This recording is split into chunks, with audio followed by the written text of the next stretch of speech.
मस्त ठोकावी मांडी आणि वर न्यावी बाही, अहो चवीने खाणं सुद्धा काही खायचं काम नाही.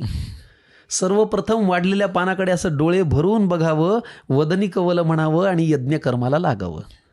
आता ज्याच्यापासून सुरू होतं हे वाढलेलं पान, पदार्थ करा कुठलाही, याला विशेष असतो मान. अंदाजाने वापरावं लागतं, चिमूट चिमूट नीट. असं जरा डावीकडे असतं बघा पानामध्ये मीठ. तिथून पुढे सरकलात की टप्पा चमचमीतपणाचा, जिथे असतं लोणचं, चटणी, मिरचीचा ठेचा.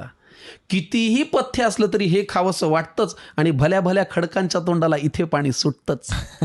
चटण्या म्हणाल तर जवस, कारळ, लसूण, शेंगदाणा, आंबा लिंबाच्या लोणच्याचा चाटावा चवदार बाणा.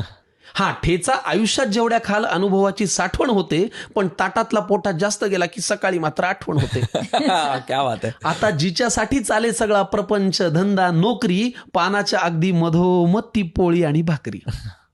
गोल गोल गरम गरम अशी आईनेच पानात वाढावी, पापुद्रा काढून आतली खमंग वाफ आपण काढावी. मग मनसोक्त जेवणाऱ्यांना मुळी नसतं डाएटचं कारण इथून पुढे येतं पानात ते चिंच गुळाचं वरण. मग बाजूला कोण आहे याची चिंता आपण का करावी, अशी वरणात पोळीत कुस करावी आणि फुरकी मारावी.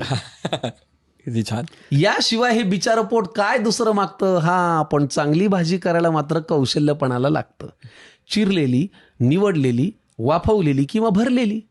काहींच्या घरी तीही पण असते हो, कालची थोडी उरलेली.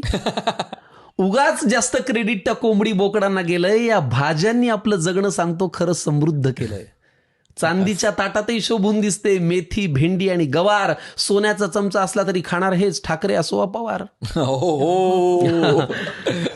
मग पुढे एकदा पोट भरलं की सुटतं हे अवघड जगण्याचं कोडं. एकदा पोट भरलं की सुटतं हे अवघड जगण्याचं कोडं. पण मन भरायला लागतं ना मंडळी या देहाला गोडं. मग एवढं जेवणही राखावा बरं आग्रह करणाऱ्याचा मान, आणि चाटून पुसून स्वच्छ करावं ते वाढलेलं पान. मग ढेकर देऊन पलंगावरती देह टेकवावा थोडा, इतक्यात कुणीतरी आणून द्यावा लवंग खोचलेला विडा. हेच ते वैभव आहे ज्यासाठी सगळे कष्ट करतो, पण समोर आल्यावर मात्र न जेवता फक्त पोट भरतो. त्यामुळे हे रक्त पिणारं यंत्र तुमचं जरा बाजूला ठेवत जा आणि पानावर जेव्हा बसाल ना मंडळी तेव्हा मन लावून जेवत जा.